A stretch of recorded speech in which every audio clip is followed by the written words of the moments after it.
So it's 7 o'clock on 7:01 on April 3rd, 2025. My name is Jeffrey Mullen. I'll be acting as the chair of the Board of Appeals at tonight's continuation of the hearing concerning matters related to 10 Bassett Street and the Milton Marketplace that are in front of the board. With me are Kathleen O'Donnell, the actual chair of the board, and Christopher Hart, member of the board. I see the applicant and their counselor here. This is a continuation from a hearing that began on March 10, 2025, at which we took testimony. We received comments from the neighbors. We received information from the applicants, for which we appreciate. The hearing was continued for two principal reasons. One was the applicant did not have an opportunity to evaluate and respond to some of the testimony that was offered, primarily in opposition, but some in support of the application, and to afford the applicant an opportunity to do that. And secondly, the board had requested from the town of Milton a review of the terms and conditions of the 1982 variance on which the use of the property rests for compliance with those terms before we got to any new terms. And the application in front of the board relates to both things. They're asking for determination, sufficiency of parking, which hadn't previously been made with respect to the new activity. A comment about the restaurant seating and a variance in regard to that, a variance regarding restaurant hours. That's all the new matters. And with respect to two older matters, a clarification on the security. I think that's the best way to say it. I looked at the variance, and I don't think the language is clear. And there's a prohibition on baking on the premises. There's also language in the variance about fast food that is, I think, probably included in that comment. So I just want to make sure that that's on the table as well. My point is, a long way of saying, we asked the building commissioner's office to do a review.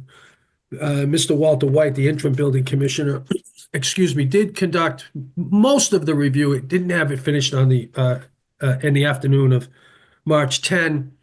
So we wanted that to be complete. He has now completed his report. He's submitted it to the board. It's on the board's file, and I'll report on that at this hearing. So those are all preliminary matters in terms of where we are. Tonight we'll continue the hearing, and the order of activities will be, I'm going to read into the record some materials that we've received both from the applicant, from supporters of the applicant, and from the neighbors as well. Let people know all of that's available in our file. I'm going to ask the applicant to, if they would like to supplement their presentation and respond to some of the matters that they didn't respond to last time. I'm not asking you to respond to, I'm giving you an opportunity to respond to that. Clarify any issues that you may want to present to the board. I'd then like to ask anybody in the audience who is in support of the application. We'll take testimony from them, take testimony from people who are opposed. The board will deliberate, and the board will discuss the matter before we conclude the evidentiary portion of the hearing. We'll then go in accordance with the open meeting law. I think we'll be prepared to debate the merits of the application, make a decision tonight. So that's my expectation. Any questions on any of that? No. Okay, let me tell you. So what's happened since March 10? Bill Donnelly's been very busy forwarding to us materials. Thank you, Bill. The first thing we have is a letter from Nicholas Noonan, 35 Pierce Street. You recall that Mr. Noonan testified at the last hearing. He clarified some of the things, and he commented on some of the things that he commented on at the hearing. He's got some concerns about the application. I won't read, in the interest of time, I won't read it. It's a well-written letter. I appreciate the time that he put into it. But he is focused on maintaining the integrity of our residential neighborhoods. He appreciates the board's attention to the matter and asks that serious consideration be taken to the issues that he raises about the family-friendly nature of the marketplace, concerns about serving alcohol, and expansion of the business community. That's Mr. Noonan. He attached to that a letter dated March 9 from Suzanne Lombardi, I believe believe is his wife. I think he testified to that. So that we have that. We have a letter from an email, I'm sorry, from Louise Forrest Bowes, who was unable to attend the hearing the night before. And she expresses concern there's no reason for another bar in the neighborhood to be open late, and consistent with other testimony we've received. So appreciate that. We have a letter from Roberta Grabart. Along the same line, she lives at 23 Pierce Street. She'd like to give us her opinion. She's totally against the project. It's a family residential neighborhood. Um, there's overkill. It's unnecessary. She requests that the board reject the proposal. We have a letter from an email, I'm sorry, from Carol Joyce Harrington. You'll recall that Mrs. Harrington spoke as a neighbor, nearby. She spoke at the last hearing. She's very concerned about a number of things, but I think in the main, congestion, parking, the amount of construction activity that's ongoing in the neighborhood today. Thank you, Mrs. Harrington. We have an email from Kate O'Neill, 1040 Tenfordy. She's writing to express her concern for pedestrian safety in the Franklin Bassett Granite area. Large liquor trucks, I believe she forwarded a letter to our attention. She's concerned about trucks and cars lining up the exit on Bassett Street in a relatively short email.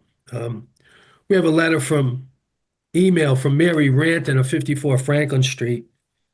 She had forwarded a note earlier, and she forwarded it again, um, asking questions about the proposal, stressing that she's got a number of concerns about the need for a new bar and restaurant. That was one of the many issues that she has. She hopes that the board can protect the neighborhood.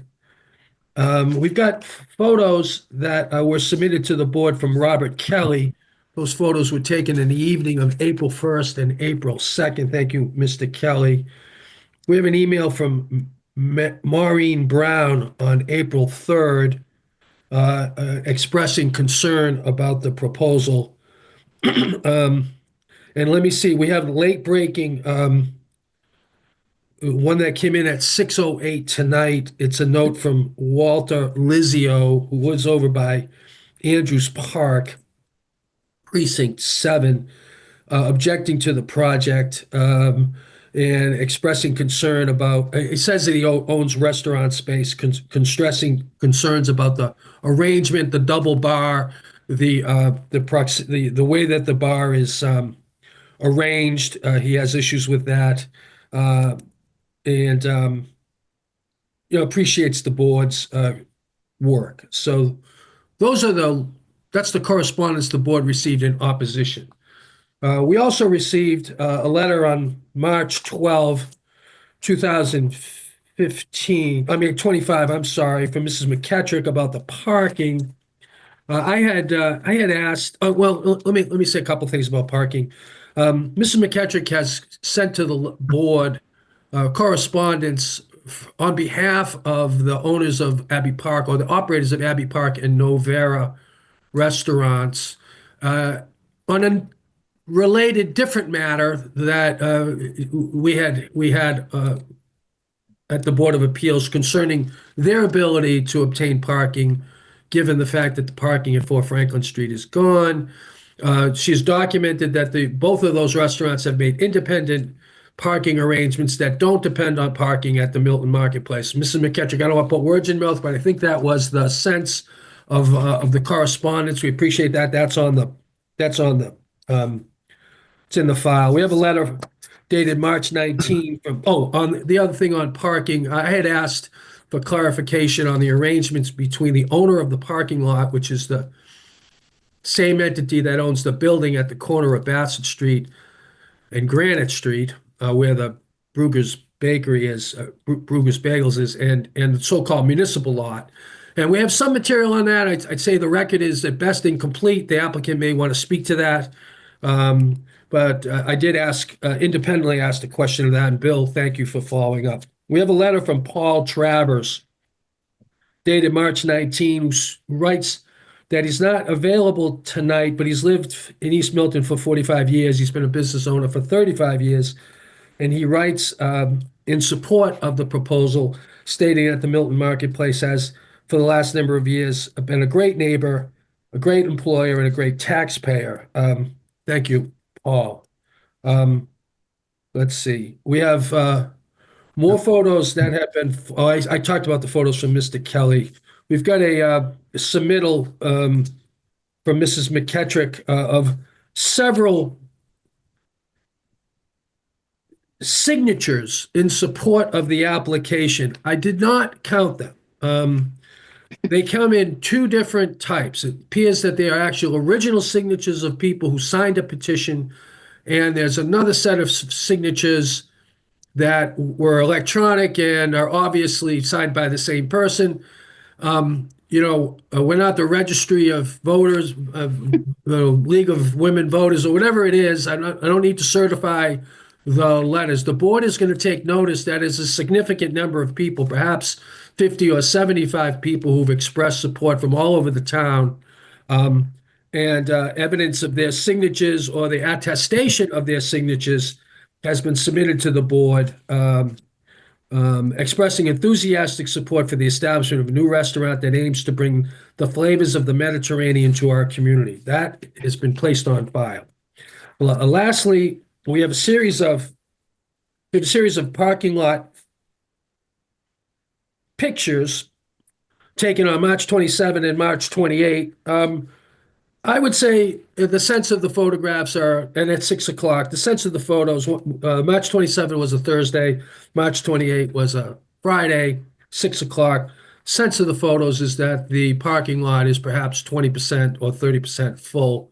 But certainly not overwhelmingly crowded. We'll put that. There are people in the parking lot. That is the additional correspondence we've received since the March 10 hearing. I want to speak about Mr. White's report. Mr. White did a comprehensive review. I appreciate the amount of work that went into this because, as Mrs. McKettrick has documented, there is quite a record that's built up over the last 40 years over this property. He read all the variances, went through the variances, and lined up the variances with what the situation is. He reports that the applicant is in substantial compliance with the variance, and I would say maybe they're in compliance with the variance, with the exception of the matters that are in front of us with respect to curing the variance issues. He points out that the security requirement from 1982 doesn't actually say 24/7. It says appropriate parking, and that's been interpreted to be 24/7. So the reason I say that is it's probably in the nature of clarification. He confirms the issue with the on-baking property items that is a restriction in the variance that he notes that is one of the reasons we're here in front of us. He makes a comment about food being consumed on the premises, i.e. no fast food to grab and go, and notes that that's a subject of relief for the board. So I want to make sure that we're talking about that tonight. And I'll just read he doesn't make a comment about the efficacy, and it's not appropriate for him to do so, of the new issues. So that is the issues regarding parking in the restaurant. But speaking to the past.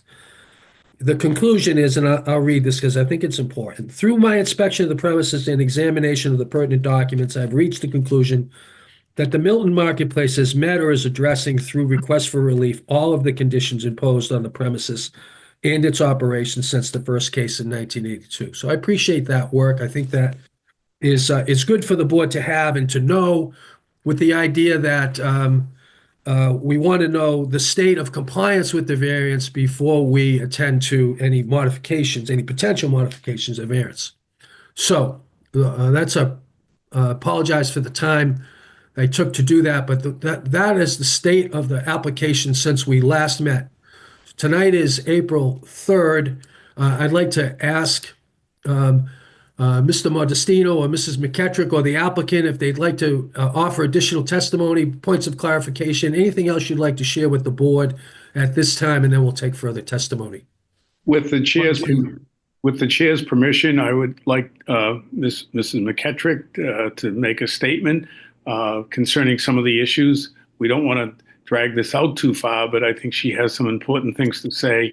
And then Michael McNose is here, and he has some specific issues to address. If you could allow the two of them to do that. Please proceed. Okay, thank you. I'm Mary McKettrick. I'm joining in, representing the applicant for this hearing, and I was here at the previous hearing as well. So it is true that we have filed a considerable amount of information after March 10th. And some of this was in response to questions that came up at the hearing. Some of it was simply after realizing and reviewing what we had provided to the Board of Appeals, that there was material that has been previously provided to the Planning Board that was not provided to the Board of Appeals, and that you should have it.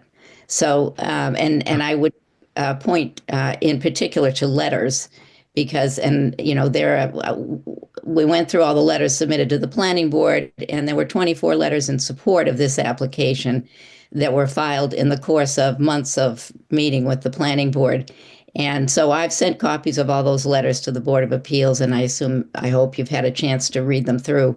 Yes. Many different, types of letters, some very thoughtful letters in there, talking about, the merits of the application, as well as some of the difficulties and suggestions for ways to address those difficulties. I'm not going to read them to you. I do want to point out one letter from Anne Marie Fagan, which I think is at the top of the pile. And the reason I point to that was Anne Marie Fagan, who's our former town administrator, and she's retired now. She lives right on Antwerp Street. And she spoke in opposition to this application before the Planning Board at their first hearing. And first of all, I believe she had some meetings with Michael Mignosa. And after the applicants proposed a series of conditions and modifications for how parking would be managed, how lighting would be managed, how noise would be suppressed, and so on and so forth. She then wrote a second letter to the Planning Board saying that she's now in support of the application. And I thought that was particularly important, partly because she has a lot of experience working in the town, working as the town administrator. And now she's living right next to this business. She certainly spoke very highly of the management at the Fruit Center, even in her first remarks, but that she was now satisfied that the conditions proposed would address the problems that have been brought up. That letter in particular, I at least give a good deal of weight to, and I hope the board does too. No single person, of course, controls what happens with all this, and all of the comments and suggestions from neighbors are very helpful and welcome. So we've submitted a lot more material. I'm not going to read the 24 letters. Yes, the petition, so-called, that were submitted, the purpose of those was to provide evidence that there is pretty widespread support across town from all sorts of addresses for people who would like to see this restaurant go forward. And I'm sure that with appropriate conditions, the signatures don't say that. And there are way more than the first petition had 60 signatures. So it's approximately at least 3 times that amount. But this isn't an election, and we're not counting votes. But it's important, I think, to point out that although everybody doesn't come to these hearings and speak, there's a lot of talk about this proposal and a lot of thinking going on, and there's definitely support across town from quite a few people. So the question we were asked at the last hearing, and I think it's been answered a little bit by the chair's comments, is which forms of relief that you're applying for here apply to the restaurant? And do some of the other forms of relief, are they just general forms of relief for the Fruit Center? And that's correct. The forms of relief for the restaurant our approval that the restaurant be allowed to stay open for 1 additional hour in the evening. The Fruit Centers currently has a condition in its most recent hours The conditions for hours have been changed over the years many times, but the most recent condition allows a restaurant to stay open until 9 p.m. 6 days a week until 6 p.m. on Sunday. It also allows a restaurant to be open at 6:30 p.m. Every day of the week. This application is requesting that opening time be extended by 1 hour to 10 p.m. and that the opening time in the morning, I'm sorry, that was closing time. The opening time in the morning be modified to 8 a.m. The restaurant would not open as early as the plate did. And then the second determination is a determination of the adequacy of parking. I didn't see that anywhere in previous decisions, but I believe it's required by our zoning bylaw when you propose a certain number of seats for a restaurant. In this case, 25 more seats are proposed than exist now as approved seating. Then you should present an argument for why parking is sufficient, and I'll talk about that a little bit further on. The other two requests about security, I've thought about it quite a lot since I first found that condition in the 82 variance, and I think the real answer is that in 1982, maybe an on-site security guard was what everybody was thinking about when they talked about 24-hour security. Today, everybody uses security cameras after businesses are closed, and the Fruit Center does have security cameras. And so they are providing security and oversight about what's happening in their parking lot, even when they're not open. But they don't have a guard on duty, after the business is closed. So if the Board of Appeals feels there's clarification required for that condition, we ask that they clarify it. If they feel that the applicants are currently in compliance, that would be great. And then the final condition that I found a little bit odd was the prohibition on baking. First of all, baking is not something that's really been done by the Fruit Center. They don't bake goods and their own goods and sell them. They had a bakery for a while, but the bakery brought in the baked goods. But there was baking that went on at the plate all of the time it was open, and their baked goods was sold every day to customers who would come in and buy them. You could buy a birthday cake. They had wonderful baked goods. It was one of the features of that restaurant. So I think that particular condition should be modified to allow baking, or if the board doesn't feel baking should be allowed, then that will be the decision. As far as the preparation of food and sale of food in the Fruit Center, it was very clear after I sat down and listened to the hearing tape in 1982. We still have the tape from that final hearing in which the conditions are discussed. And there was commentary in connection with discussing what could be sold at the marketplace, about prepared foods being sold and foods being cooked and sold by the marketplace. And it was very clear the chair, Rod Connolly, said that there was no intention to prohibit the marketplace from cooking food and selling it on the premises. They didn't want fast food. So, and that's a quote, and I don't know. Obviously, they don't want this to be, a drive-through Dunkin' Donuts, or they don't want it to be a hamburger place or something like that. I don't know beyond that what they meant by fast food, but that certainly was not a prohibition on selling food in the premises. And although you haven't talked about it a lot at your hearing, it's been discussed at the planning board hearing, and I think it's important to make that clarification. So we provided a PowerPoint for you to review. It's just a series of pictures and some tables describing how Marbella Restaurant would operate. I believe there is one of the proposed managers, Amanda Albee, and she may have somebody with her tonight. At some point, if you want us to go through that PowerPoint, we will. I'm not going to do it right at this moment. I'm quickly just reviewing the information that we provided. But in that presentation is an explanation of how at restaurants, particularly Abbey Park, which is somewhat similar in size to this restaurant, although it's actually bigger, how the customer density changes in the course of an evening. So how many customers do they have later in the night? How many do they have earlier? It's just to give you some idea that, and to sort of prove the point that the number of people who come in to eat dinner when meal service will stop at 8:30, which is the proposal here, will be dropping off. And although the restaurant's open and lights, there's no hard close till 10, there aren't going to be very many customers left at 10. Those are just be customers finishing their dinner and getting ready to leave at 10 o'clock. So we can go over that in more detail if you want. The other thing the board requested was a zoning map. So we provided a zoning map. I showed you, you can see very clearly on that map that the fruit center building and that the parking behind the fruit center building, that's in the residential district. All the remaining parking, um, all the parking lot areas are in the business district. So it's not quite a 50-50 geographic division. But I think that's important to understand because the conditions we're proposing in connection with this restaurant operation are that the rear parking lot will be closed after 8 p.m. So there won't be parking continuing beyond the time that you find it now. The rear parking area tends to be used particularly for employees. They have a whole parking system for employees at the marketplace, which Michael McNosa can explain if you want to have more detail.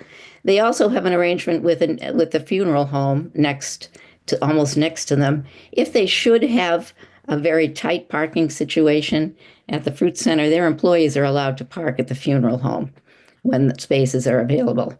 So the parking that will be occurring for this restaurant will be in the business district area of this site after 8 p.m.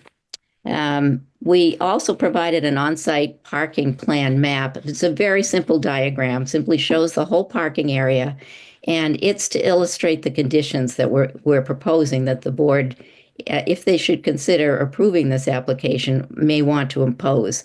The conditions include closing the rear parking lot at 8 o'clock and turning off the lights in the rear parking lot.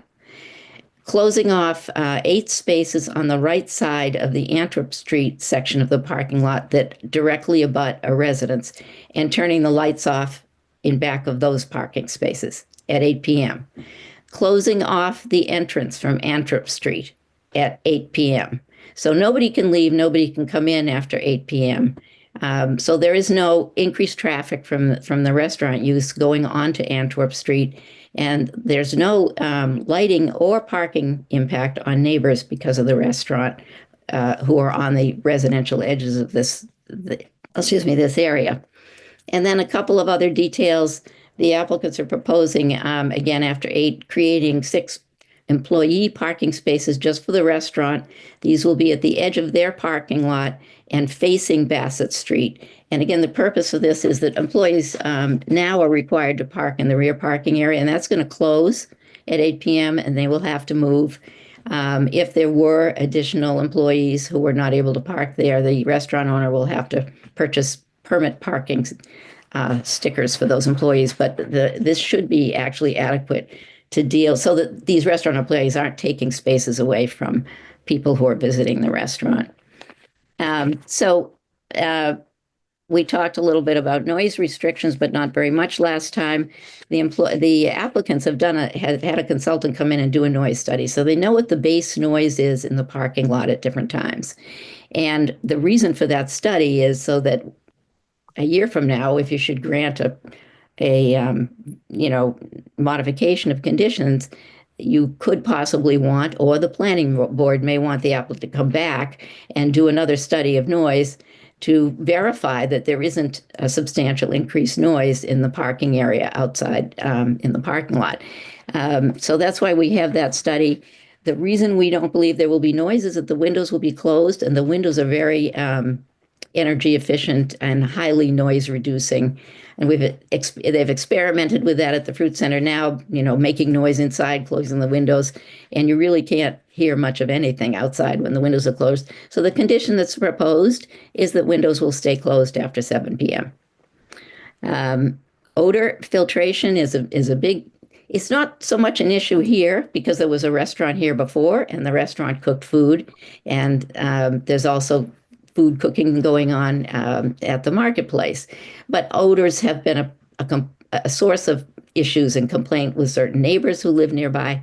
So the fruit center is in the process, and Mike Modestino can explain this more, of installing 5 new filtration systems designed to reduce smells from cooking. They're in the process of installing them now. And he can tell you, but I think they're pretty close to being fully installed. They haven't yet been put into operation. You mentioned the Greenspan town parking arrangement. Um, I found when I did some research on this, when you requested it, that this began in 1954 as a formal matter. The town and Greenspan agreed together that this property, which the two lots at the entrance to the marketplace on the left, as you go out onto Bassett Street, those are owned by Greenspan Realty, and one half of those lots is in the residential district, and the other half, the other lot, is in the commercial or the business district. So Greenspan by itself could not have used those both lots for commercial parking. They could only use the one on the right. But when they entered into the agreement with the town, it became a town lot. And that meant that the whole parking area with 29 spaces became available for business district parking. And that arrangement continued through subsequent agreements. The next one was in 1983. It was right at the time the Fruit Center application was being improved. And it was in conjunction with the fact that the entrance into both parking areas had to be redesigned.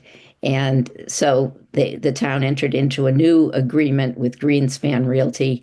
And then finally in 1995, I believe, the town, because there was a time limit to that second agreement, there was no time limit in the first one, entered into another agreement for a period of years. And then what I found was that the town and Greenspan had mostly just sort of ignored it and hadn't entered into any refresher agreements or updates. So I did take this information to the town administrator, and he's working with town council, locating council for Greenspan, and working on updating that agreement. But that's the status of those lots. There are 29 additional spaces in the town parking lot. They're available for general parking everywhere for anyone. And we have not relied on those spaces in any way in doing the calculations for available parking for the fruit center, for the marketplace, and for the restaurant. But it's important to know that they are there. They are being used. People who go to the restaurants park there. I know I always park there when I go to a restaurant in the center. Finally, we included a statement from Michael Mignosa about how parking works at the marketplace. He provided a whole lot of photographs that they've taken at night, and he can give you more comments. He can explain his comments if you'd like him to elaborate a little bit. And finally, on the 1982 variance, and I just want to back up a little bit here and say the Milton Marketplace received a use variance in 1982, and with the use variance were many conditions. So what's happened in subsequent years is, in some cases, the conditions have not changed. Nothing's been done about them. They should be in compliance with those conditions, and you've heard the review by the building inspector. But in some cases, the conditions have been modified over and over again. So that's true for conditions about hours, and a few other things that have been changed, particularly with restaurant uses. The hours keep changing around, but also for the commercial, for the shops and the marketplace, and CVS, which has been in place there for a long time. The hours keep getting modified. So what we're doing tonight, or what we're asking you for, is a further modification of a condition for how late the marketplace can be open, and in this case, how late it can be open for the restaurant use. So we're requesting modifications of conditions. The conditions that apply generally to the marketplace. Some cases we're asking you, for example, with baking, we think you probably should eliminate that condition. It doesn't change the prohibition against fast food. If you want to clarify that somehow, you could do so. But baking's been going on there for 10 years at least in one of the restaurants, and those baked goods were sold to customers all the time. So, and it worked well, and there were no complaints. I haven't heard complaints about anybody, from anyone at these hearings, about baking. That's a summary of all the material we prepared. I can provide more detail about any of these topics. We can have Michael Mignosa speak in particular about how he operates his parking lot, what the type of traffic is that goes in and out. What he said to me is Most visitors to his marketplace store spend no more than 15 minutes in the store. They're in and out. That's one of the reasons I have to say personally, that's one of the reasons I like to go there. I know what I'm going for. I go in, I buy it, I'm out of there quickly. I don't have to spend as much time as I do when I go to a bigger grocery store. But anyway, they're in and out quickly. And what that means is that there's a lot of people going in and out of the parking lot. Parking spaces open up all the time, then someone else pulls in. And the reason he took the pictures at 6 p.m. and 7 p.m. was simply to show you that at those times, at 6 p.m., there are parking spaces available. The restaurant patrons, would be able to find spaces. And at 7 p.m., it's almost empty. So, there should be plenty of space in the remaining part of the parking area that's not closed off for this restaurant use. So that's Why don't we hear from Mr. McNosser, and then we could hear testimony from others. Sure. So thank If you. that's what you'd like. Yes. Okay. Yeah. Thank you. So just again, just to speak about parking, because I know it's a concern for a lot of people. So I just wanted to kind of go over that a little bit and hopefully put some people at ease. So we've had a restaurant on the second level for over 40 years. The only difference being we've never served dinner. And if we want to know if we have enough parking spaces to satisfy the addition of Marbella, we can look at the numbers. So the Marbella proposal has similar staffing needs as the Plate did. This means similar needs for employee parking. The Plate, however, did far more transactions and generated more traffic coming and going in our parking lot each day than Marbella ever will. Andy D'Amato stated at a planning board meeting that the Plate averaged about 600 transactions a day. Even if Marbella turned over all 99 seats 3 times a day, which is not likely, they would have less than half the transactions the Plate did. The bulk of the Plate's business was done between 11 a.m. and 2 p.m. As you can see, we provided customer counts for the last few weeks for lunchtime and dinner. And as you can see from those customer counts, most days the Fruit Center is most active over lunchtime. Combine that with the business the Plate did during that same period of time each day, and you'll see that we had more than enough parking spaces over lunch, which strongly indicates we'll have more than enough parking over dinner. In addition, the second floor shops close at 5 p.m. Lastly, you can see from the pictures that we provided that around 6 p.m. there's ample parking, and then after 7 p.m. there's basically nobody in the parking lot. Except for the 2 biggest holidays of the year, we've always been able to satisfy the parking needs of the marketplace customers and employees. Just a few other things I'd like to add. So, we've been a model business in Milton for almost 50 years, and I've worked and served this community since I was a child. I've always tried to do what's in the best interest of our employees, the company, and this town. I also live here, and I care deeply about Milton and its residents. We are being scrutinized and punished for the problems of East Milton Square. We're not responsible for parking, traffic, or anything else in the square. The square's problems are not our problems. The square's issues are not our issues. We are self-contained, self-policed, and self-sustained. We have staff monitoring our lot each day to make sure our employees are parking where they're supposed to, deliveries are going where they're supposed to, and non-employees are not abusing our lot. Everyone who works in the building is required to have a parking sticker. When anyone in our staff is not parking where they're supposed to, we know it and we address it. We also give out violation stickers, track those patrons who abuse the time limit, and when necessary, we tow. Finally, we have a relationship with Thomas's Funeral Home. Every week, on our busiest days, Friday, Saturday, and Sunday, they let us park our employees in their lot for entire days or partial days, depending on their services. And Thomas's has 21 parking spaces. Thank you. You're welcome. Mr. Modestino, is there anything else the applicant would like to present? If you wouldn't mind, I just have a few things that I need Michael to discuss. We talked a little bit about the EMA system, and I spoke to Michael about it earlier today, and he told me that they're in the process of doing that work. They're not quite finished. There's been some slowdown to some degree in getting that done, but there's going to be 5 EMA units with 3 in their kitchen and then 2 in the restaurant. And Michael can explain what exactly is going on and when that is expected to be done, if that's okay. Please. So obviously odors are a concern too, and you've heard from residents about odors and odor concerns. So we've made a very significant investment in both spaces. So our commercial kitchen Originally, the proposal was for 4 air-made units. We actually did 5. So in our kitchen, commercial kitchen, we added 3 air-made units. And in the restaurant space, we added 2. It's a much smaller hood. All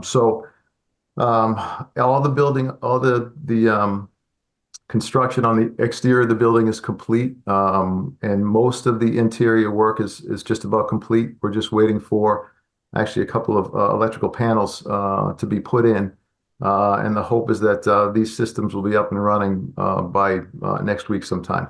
Which obviously the hope is to alleviate those odors and the concerns of the neighbors. Thank you. I had a comment, Michael, Mr. Modestino, that's okay, everybody. Yeah, go right ahead. Chair. I did want to respond to the most recent letter from Walter Lizio, because the letter says that this restaurant is proposing 2 bars, one on each side of a common corridor. And that is completely incorrect. However, the letter concludes by saying the bar should be only on one side of the corridor, and that is exactly the proposal being put forward. There continues to be confusion about these 2 bars. It came up before the planning board, and I think one reason is that there's a seating area where you can get small plates and pizza and things like that in the part of the restaurant where the plate was originally. And then there is an actual bar with 16 seats on the other side of the corridor, which is what we call the enclosed patio space. Even while the plate was in operation, they were using that seating, and they had customers who could take their alcoholic drinks and walk across the hall. That is not going to happen at this restaurant. At this restaurant, the management will be required to ensure that patrons never carry their drinks from one room to the other. They'll be served where they're seated. The only people carrying drinks will be servers. And I asked Amanda Albee, would be one of the restaurant managers, about this. Well, that's a good rule, but how do you make sure that you enforce it? And she said, well, we always have a manager and an assistant manager on duty whenever the restaurant is open. And one of the duties of those managers will be to enforce that requirement. We'll also have signs up at each door saying that drinks cannot be carried from one space to another. But I do think it's very important to make it very clear that there are not bars proposed for each room in this restaurant. And that just keeps cropping up. Unfortunately, it kind of muddies the waters. So I wanted to answer that comment. Thank you. Mr. Modestino. The only thing I would ask Michael, if it's okay, just one quick question for him. He did a parking review of the parking lot, and he can explain when he did it. I think it kind of overlaps with the other one that was done by Mr. Kelly. So maybe Michael can explain that and why it appeared to be some difference between the parking that was going on when Michael was taking his photographs around the same time and when Mr. Kelly did. Michael, if you could explain what you saw and what you did. Of course. So for about 2 weeks, we took pictures of the parking lot at 6 p.m. And then again at 7 p.m. Just to give the board an indication of what the parking lot looks like at those hours, because again, the concern was parking over dinner time. So yeah, I think the pictures that you received today were it looked pretty crowded. So what I tried to do when we took these pictures is give you an idea of the middle of the parking lot, which is always very full, right in front of the store, but also give you a picture of what the rest of the parking looks like at those times. So if you look towards the side, down back in front of dependable cleaners, you'll notice that there's ample parking. So obviously, depending on how and where you take those pictures, you're going to get a different idea of what the parking lot looks like. And what we tried to do is give you an overall indication of, yes, the front of the store and the front of the building is full, and it typically is over dinner time because those are the prime parking spots. But the rest of the areas down the side, out back, in front of dependables, like I said, typically there's plenty of parking available. Thank you. Thank you. Mr. Modestino. Just one comment that I would make is that we're very concerned about the public and what they're concerned about, the neighbors. We appreciate their concerns and their complaints. And we think it's parking, it's noise, it's odor, it's the use of alcohol. How is that going to affect the neighborhood? So we think that we're addressing all of these issues, including the alcohol part of it as well, because no one is going to be allowed to drink heavily there. If they're drinking, having something at the bar, they're going to have to eat food. So all this is being taken into account and will be watched very closely, according to what I've heard from the people that want to run the restaurant. Thank you. Thank you. Let me ask if there's anybody in the audience who'd like to speak in support of the application. Bill?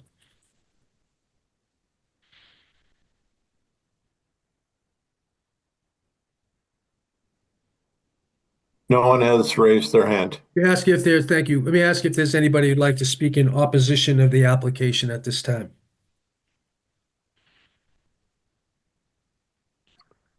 Once again, no raised hands right now. Okay.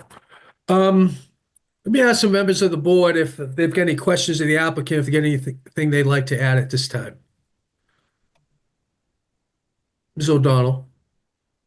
No, I read all the materials that you very nicely forwarded along, and I think I was the one that wanted to see what the line was between the business and the residential district, so that was very helpful. I also did take a look at the East Milton proposed zoning overlay district to see whether that was at all had any kind of impact if that actually passes. And that was sort of interesting because it does talk about mixed use, so mixed residential and mixed commercial, which is sort of what, you've got a commercial use straddling a line. So it seems like it's the same kind of idea. But so I just had sort of wanted to think about what we were looking for here in terms of the changes to the special permit. So it's the hours, it's the parking space determination, it's the security language, maybe we fix that up, dealing with the baking. Now, is there actually a condition that says that you can't have food that's going to be consumed off the premises, or is that was just in the minutes of the meeting? Marion. This is what happened. The condition says no baking. Yeah. It says no fast food. When I listened to the hearing, there was a discussion back and forth between the applicant and the board members about what that condition meant.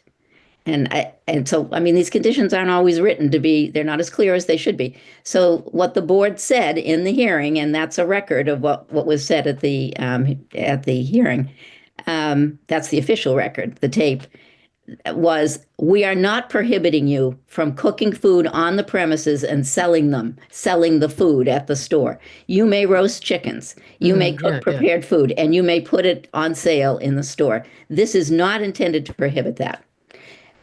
That's all. That was the clarification. Yeah, but the language in the actual permit that's recorded doesn't say anything about fast food. It's just like no baking, period. It says not a fast food operation, something like that.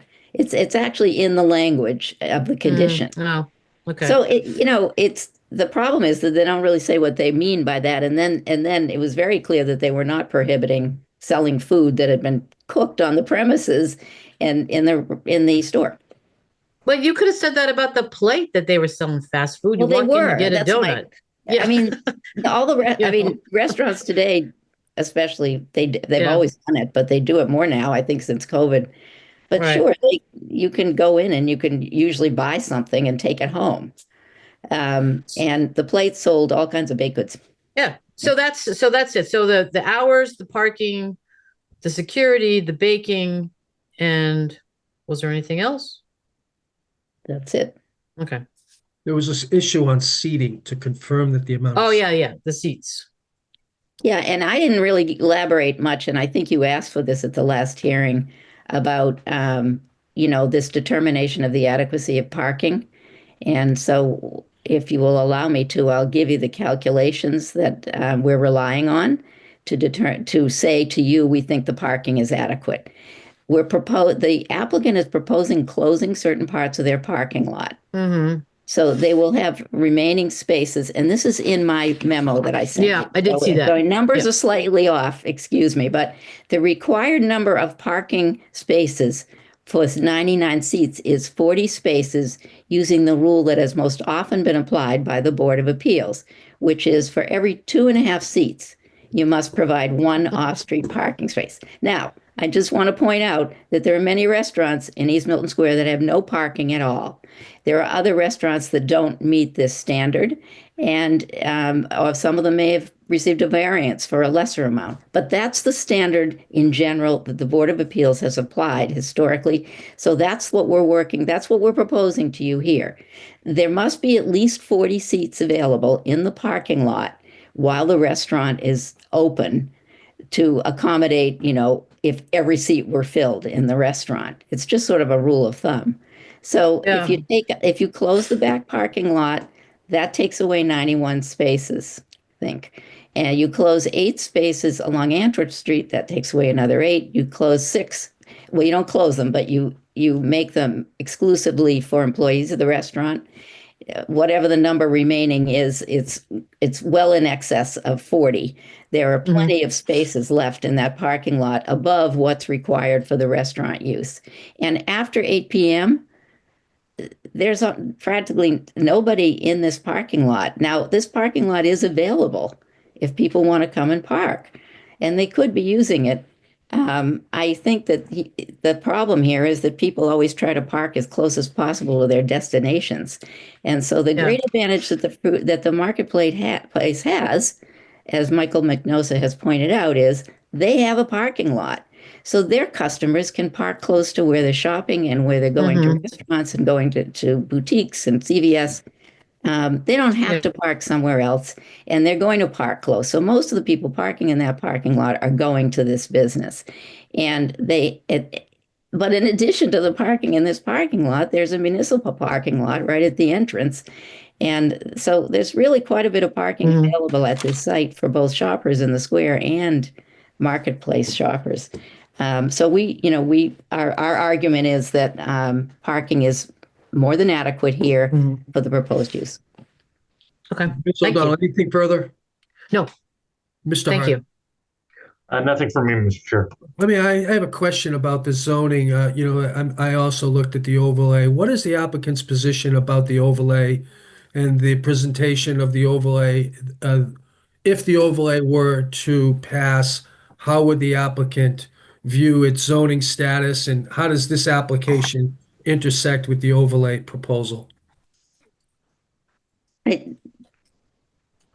I can just tell you one thing. I know you're talking to Michael McNosa here, so I apologize. But the overlay zoning would allow mixed use, which would be commercial use on the first floor, residential use on the upper. It can only be 3.5 stories. So the mixed use density height isn't too different from what the fruit center has right now. The fruit center, of course, is all commercial. It would not convert the zoning district where the fruit center is to a business district. That is my understanding. Maybe I'm wrong about that, but so it doesn't change the zoning that currently applies to the fruit center. Then I turn the question over to Michael McNosa as to whether the business has an interest in that type of zoning, and if so, what would be your interest? At this point, we don't. And again, at this point, it doesn't really affect us. I don't think one way or the other. So I think for us, it's kind of status quo, overlay or no overlay. All right. See, I don't understand that. Okay. That makes no sense to me. The town is going through a comprehensive review of the zoning in East Milton. Mr. McNosa, I was really sorry to hear your testimony. Let me assure you that the Board of Appeals is not picking on you. We are not persecuting you, was the word that you used. And what we're doing, it's not funny. What we're doing is we're working with a commercial business that's been here for many years successfully. The fact is, it's in a residential zone. And you have to recognize you're in a residential zone. This is a hearing for a variance. So the reason why the overlay to me is so important as a member of the Board of Appeals is I want to understand what's going on with the zoning. This hearing has been really about a site plan review. And you're asking the Board of Appeals to get into matters that are in minute detail that really belong in the planning board, in my opinion. That's their expertise. We're trying to drill down on zoning. So when I hear that you're paying for the sins of East Milton Square. Well, this is about East Milton Square. This is about impact on a residential neighborhood. This is about the traffic and parking on Bassett Street and Anthrop Street and Franklin Street. I'm sorry for that, but those are the facts. Those are the facts that the Board of Appeals is dealing with. So I just wanted to note that. And that's why I think it's very important to understand the status of the zoning, because we're being asked to make what may be a minor modification, but as presented could be a major modification to a 1982 variance. And here's why. Because there's all kinds of conditions on this. The restaurant's in two locations. You're promising us that the enforcement will be strict. That's not been my experience in bars like this. I'm sorry, I said that at the last hearing, I'll say it now. And I don't feel comfortable with these kinds of conditions and promises on such an important matter in a residential zone. So I wanted to just let you know that. And this hearing has been, it's one of the most important hearings I've sat on in the entire time I've been on the Board of Appeals. And the amount of concern that has been expressed by the neighbors is palpable. So I wanted to note that. So I think it's important to understand that, and I wish we knew more about that.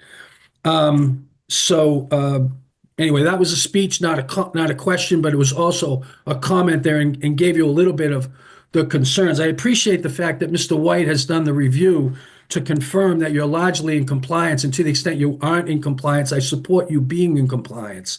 But I am concerned about the expansion of the use in a residential district in light of the testimony that we've heard. So that's my comment. Let me ask if there's any other questions or any other testimony that we'd like to take, or any other comments from either the applicant or the members of the board before we close the evidentiary portion of the hearing.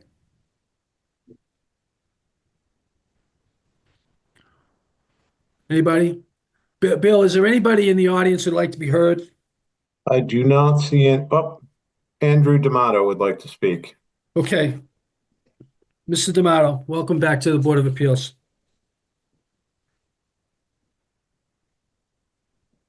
Yeah, hello. Yeah. Andy D'Amato, 26 Pear Street, Yeah. board member of the Neighborhood Association. I guess wanted to echo that point in that, the conditions that we're hearing from our neighbors, the conditions that were laid upon Navarro Restaurant were somewhat similar and are really not being upheld, and it happens to be the same restaurateur. So if the neighbors are a little reluctant and a little skeptical, it's because they have a prior experience with this. We've been, the 2 drink, have to eat rule is not enforced. It's unenforceable. I mean, I don't know who's going to be the enforcer. And if you're going to ask a manager to say, come in and, do that, it's just a lot of work for them, and maybe they can't do it, or maybe they don't want to do it since that's how they make their money. And to put conditions on this restaurant that are sort of similar, it's a dog with no teeth. And I don't know how to solve that. I don't have a solution other than, well, I just don't have a solution for it. You're going to have people walking through that corridor. You're going to have service people walking through that corridor with alcohol, obviously.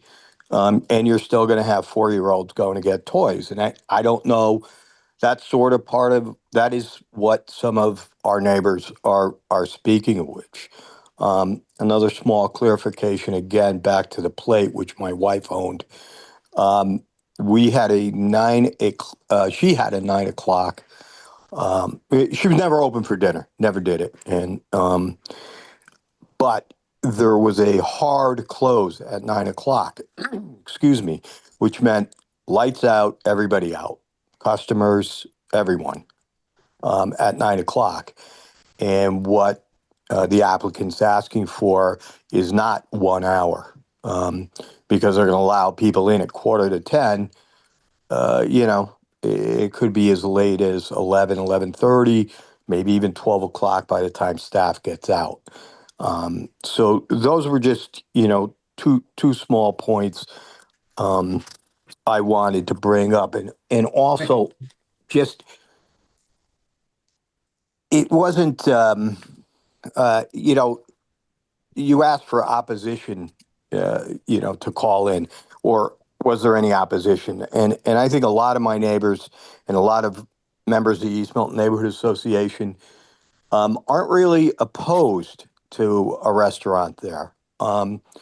They are opposed to a bar there, and they are opposed to conditions that can't be verified. We're just asking for, a little more consideration of the neighbors in that neighborhood who have been putting up with a lot over the years. The smells have been horrid. I know they're working on that. That's great. Maybe it works, maybe it doesn't, because we heard the same thing. I hate to keep bringing up Navarro, but it's so recent. We heard the same things from Navarro, and their stack, wasn't any different than any other restaurant and had a lot of smells. So there's an apprehension there. And I just, want the applicants to know that it's not a personal thing. This is coming from experience that we've already had. And, if we could come to sort of, some sort of mediation of the hours, and, this would probably be a little easier to get the neighbors on board. So that's really all I had to say. Thank you. And the plate, the comparison to alcohol with the plate, I think the plate did under 2% of their total revenue in alcohol, and no one ever walked from the kitchen to the patio area with a beer. It was always delivered, if it was even delivered at all. I mean, honestly, it wasn't part of the business. Thank you. This is a different animal. So thank you for your time. I appreciate it. Thank you very much. Could I comment on? Mr. Modestino. I'm sorry. Yeah, if I may comment, and then Michael can comment. The only thing I can say, and I appreciate Andrew's concern, no one will be allowed to walk around with a drink in their hand. That's just not going to happen. That's not in the future of this restaurant, and my client wouldn't allow it at all. Secondly, this place would not be open until 10:30 or 11. It's going to be a hard close at 10 o'clock. The last meal is at 8:30. So people are going to leave at 10 o'clock, and the help will be out by 10:30, and they will adhere to that, I believe. Thank you. You're welcome.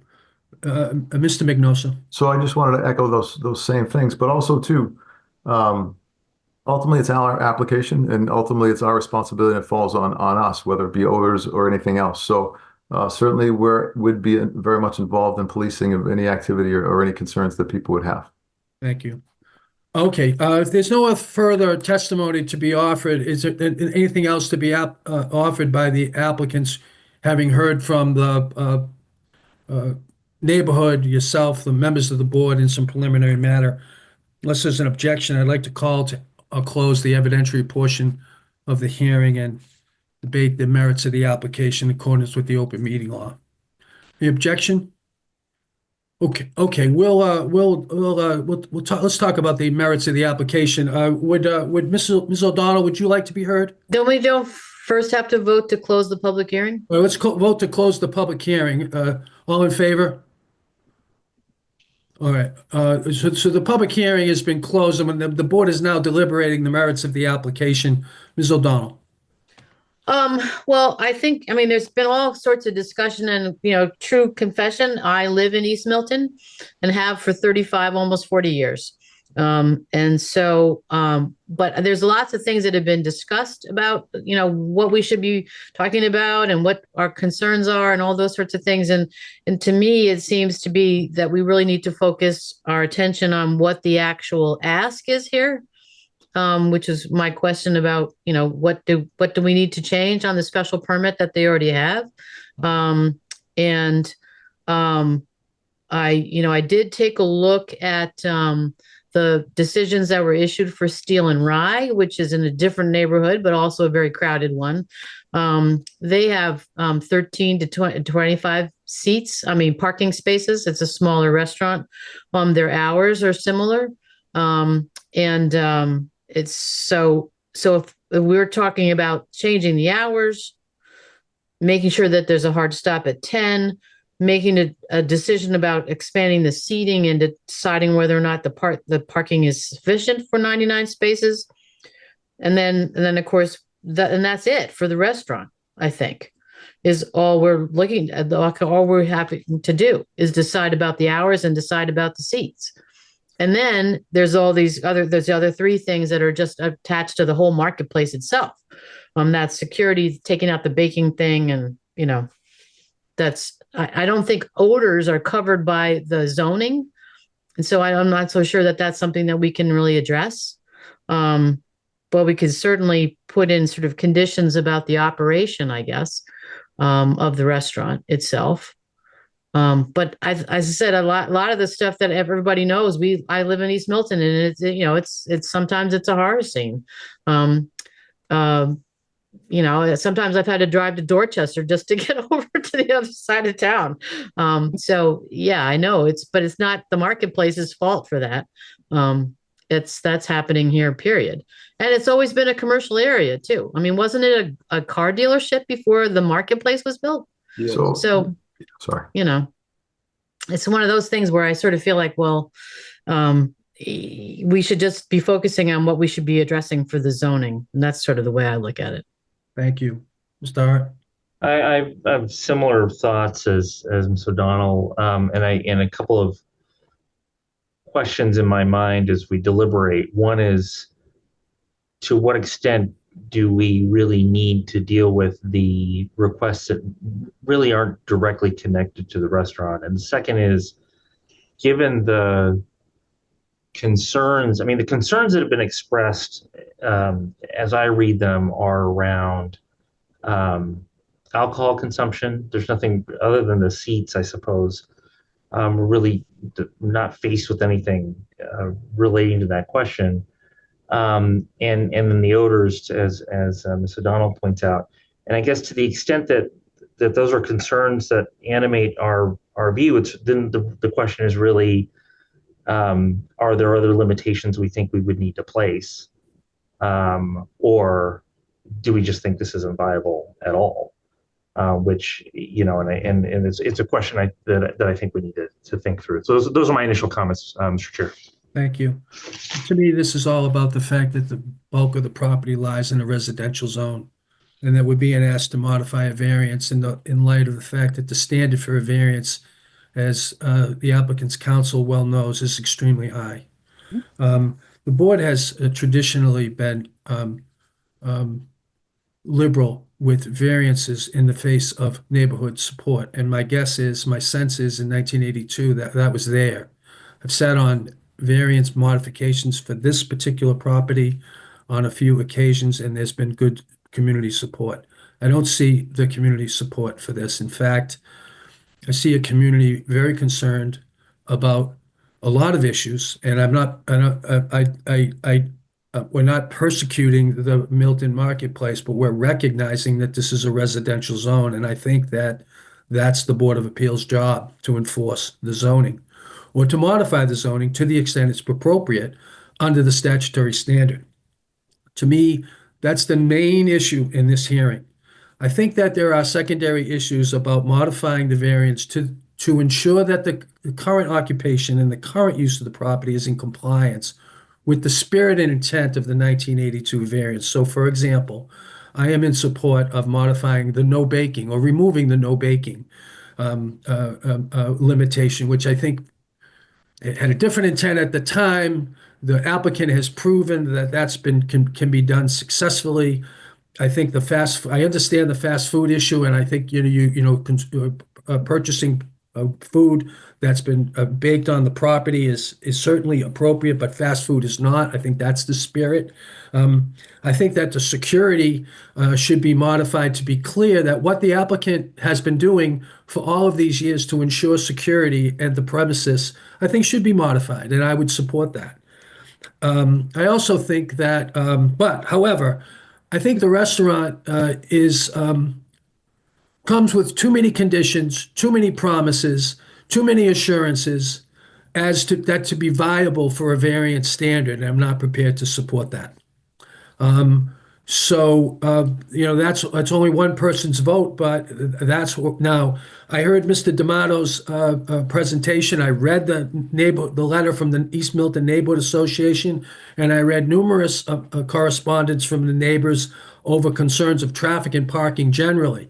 The issue and the reason why that's so important here is, again, that it's in a residential zone, and I think it's incumbent upon the Board of Appeals to recognize that and to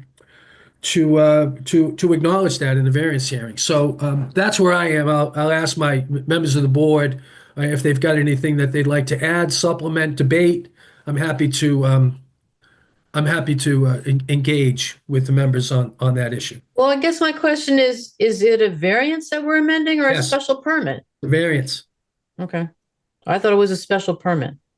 There were so there were a few applications that came in, but I think ultimately the applicant clarified that what they were seeking were 5 modifications of the variance, 2 in the nature of clarifications with 1982, and really 3 with respect to the modification of the use around the Yeah. restaurant. That was the hours, the seating, and the parking. Yeah. But all in the nature of variance. Okay. Mr. Chair, if I can comment. Mr. In response to your comments, you said one thing that resonates with me in this discussion, and that is too many promises. And I want to be very clear that I do not question the good faith of the applicant at all. And I believe the applicant's sincere. But I do think that. Yeah, but I do think that. I do think that there is a lot of in sort of the responses to resident concerns. I am hearing a lot of assurances that I do think realistically may be difficult to enforce over time. So, for example, I understand, and again, do not question the good faith of the promises around alcohol consumption, walking around, wherever the case may be. And especially at the beginning of a restaurant opening, I can see that being enforced pretty easily. But as time goes on and people get comfortable, I can see that fading away. And I do think that's real,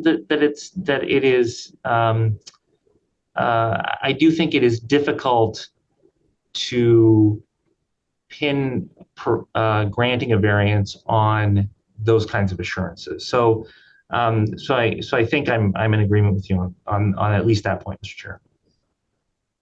Just that one. Now, I looked at the zoning, and it may not match up exactly with what the Milton Marketplace, but they call for site plan review as well. And I feel like a lot of this hearing, both sessions of the hearing, were really in getting more involved in what the planning board would be involved with. So the conditions on the use, I think, are appropriate planning board issues. And I know that from time to time, and Kathleen, I remember Steel and Rye well, and the neighborhood association strongly supported that, by the way. There were a number of conditions on that as well. But not the kind of conditions that we're talking about that call for really strict enforcement and regular attention, and the kinds of things that really hinge on the very impacts that we're talking about and really are critical to the board's determination. I do, however, think that with more work, this might be able to be made work, and with some of the good graces of the planning board and/or some of the issues that might be presented in the overlay zoning could address some of the issues, which is why I think it's an important matter to consider, given the fact that we've got a complex facility that has large support and has been very successful, but you have to recognize that you're in a residential zone, and we're going to continue to have these issues. So anyway, I'm repeating myself, but that's my response to that, Chris. Well, I sort of have a question, actually. I mean, that seems like one of the real difficulties is the fact that you've got pizza and something on the old plate space, and then you've got the bar and the restaurant dinner on the other side. So, I mean, obviously I'm not a person that runs restaurants, but if there was sort of more separation between those two, so they were two different operations, essentially, So, there was better doors, there are better doors, there's better closed off. So the pizza sandwich place is one corner and then the bar, restaurant, dinner is the other. And so there would not necessarily be this sort of cross traffic, which is, I think, what people are concerned about. And I totally understand that. So, I mean, that's probably an internal thing that's not part of the zoning board sort of situation, more the planning board. But, I think, That's not the application we have, right? So, yeah, well, that may or may not work. Yeah. it is. I mean, it is. Well, it sort of isn't because that's not us. Our application is to say, okay, fine. Are we okay with the hours, and are we okay with the parking, and are we okay with the seating? And then the other issues that were in the old permits. Those are the only things that are for here. But as I said, I was just kind of thinking if there was some way that could address the lot of the objections people have had is the idea that somebody's going to be walking around with a Manhattan as there's kids buying toys down the corridor. Let me is there more deliberation? I would put this to a vote. I could do that in a form of a motion. I don't have a sense of the room. Yes, Chris. There's only one thing I want to add, and that is, and I'm glad actually, Catherine, you brought that up because I do, and I think we all agree, I do want to see a successful business here. I think it does need to address these concerns, which I am concerned there's a mismatch between, I think, the real concerns of the neighbors and what's being proposed here. So that's my only comment. I'd like to make a motion that the board consider modification of the variance to remove the baking condition on the property, to clarify that the security that the applicant currently undertakes during business hours, but not requiring 24/7 security, be approved, and that there be some clarifying language with respect to consuming or selling food baked on the premises or made on the premises, but not in the nature of fast food, that I think is best left to the language itself. But I do think requires clarification because there will be a day when Mrs. McKettrick isn't available to interpret the 1982 tape from Mr. Connolly. And that day could be quite a long time. I'd like to propose that the board not make a statement as to any of the other variance conditions, one way or the other. Since this is in the nature of a modification of the variance, in other words, not affirmatively deny them, since there are penalties associated with that. That would keep the application alive to the extent that the applicant chose to do so. And to Mr. Hart's point, this could come back someday, but in the meantime, what we've done is we've assured the applicant that they're in compliance with the terms of the 1982 variance. The application that came in front of the Board of Appeals, at least in my view, and I'm putting this to a vote to the members, has not risen to the level that it would qualify for a variance in a residential district, period. And it needs to respond to the issues that are presented by being in the residential district, or be addressed in the new zoning that may be adopted by the town following town meeting. That could be an option. I don't know. I'm not an expert in that zoning, but I did look at the overlay, and there may be some opportunities there. All of that's a long way of asking my members to support that in the nature of, that's a motion to be confirmed in writing in the form of an amendment to the petition. All in favor? Do you have to have it seconded first? Is there a second? Is there a second? I was about to move, but I guess you've moved, so I'll second. Is there a second? Okay. All in favor? Yes. Yes. Okay. Any further discussion? Mrs. McKettrick? Just want to know whether you require withdrawal without prejudice. Well, the items that you're not deciding. I'm not sure of the technicalities of doing it. I'd just like to not take a position on them at this point. I understand. Yeah. If that's acceptable. I think you could do that. I don't, we could, are you asking for withdrawal without prejudice? No, I didn't know whether it was necessary. I guess I've never actually seen this particular type of disposition. Well, It's perfectly acceptable. I understand that you're trying to look for a better resolution, I guess would be the way to put it. I'm suggesting that the board need not take an affirmative position on a couple of a couple of the matters in favor of not having to affirmatively deny that, which I think would have the same effect as a withdrawal without prejudice.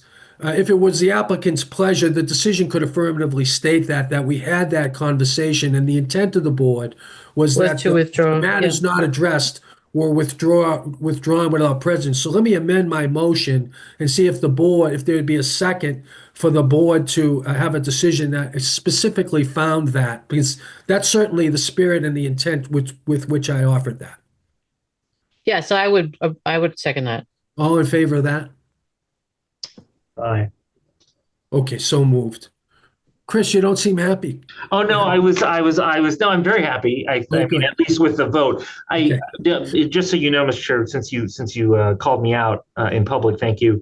I was just thinking about that Ms. McKettrick's point made sense, because I don't know what the legal impact would be of just having a variance where it's uncommented on for an indefinite period of time. So I'm glad. It's rare, but we also, this is a rare application with so many points.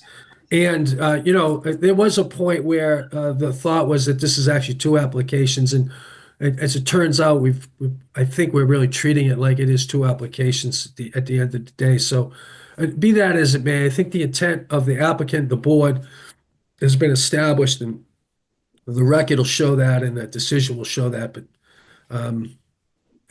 I think we have agreement on that. Is that right, everybody?